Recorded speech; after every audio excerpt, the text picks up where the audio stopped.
Hello, I am the awfully English Jason England, and I have just tried the PSVR2. Many people will balk at the $549 price tag, and being honest, it is pretty steep, but for what you get, based on my time with Horizon Call of the Mountain, it's pretty fucking fun. The PSVR2 is basically a 4K resolution. You're getting 2000 by 2040 pixels in each eye, which extends to a 110-degree field of view, and you're getting up to a 120 Hz refresh rate. So of course, when you jump into Horizon Call of the Mountain, there is the first bit that feels very much like one of the simulator rides you went on as a kid by the beach. Shout out to the people in the UK that probably had those. I assume people in the US had simulators in far cooler places than Skegness Beach.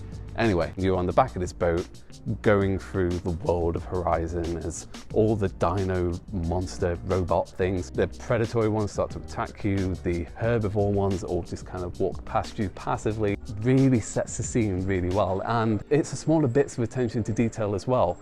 Part of it comes with the controller, the fact that there is the subtle haptics that are as strong and as immersive as what you get in the DualSense controller, but also you're getting the capacitive touch of like being able to like tap on different parts of the controller and actually make different hand gestures, whether you want to like do finger guns or thumbs up, because I'm just a bit of a weirdo and I wanted to try that. And you could interact with the scenery around you. I know there's a lot of VR games where stuff kind of just passes you by and you're a bit of like a passive bystander, but you can literally run your fingers through the water in the river that you are rowing down.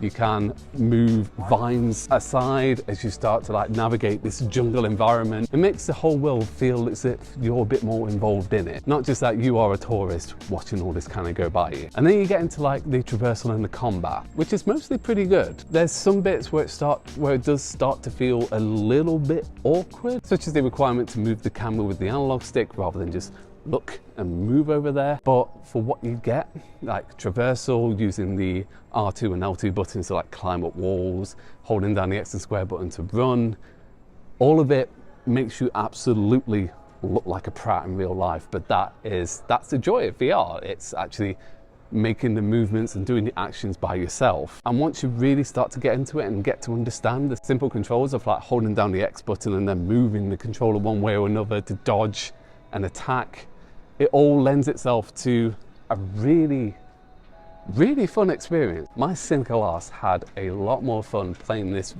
very small glimpse of a VR game than I thought I would have. So while it is quite pricey, it's also pretty damn good. So if you are someone who really enjoyed the PSVR 1 and want to keep that party going, then this is a pretty ideal option. But of course, for proper impressions, we'll have to wait until we do the proper review. So I want to know your thoughts. Are you excited to get the PSVR 2? Is it something that you're going to drop coin on, or is it something that you're going to wait to get cheaper, or are you just saying screw that noise and I'm going to get something else? Do let me know in the comments. And as always, like if you enjoyed the video, subs if you loved it, and you can see all of the CES 2023 coverage on laptopmag.com. I will see you in the next one. Cheers.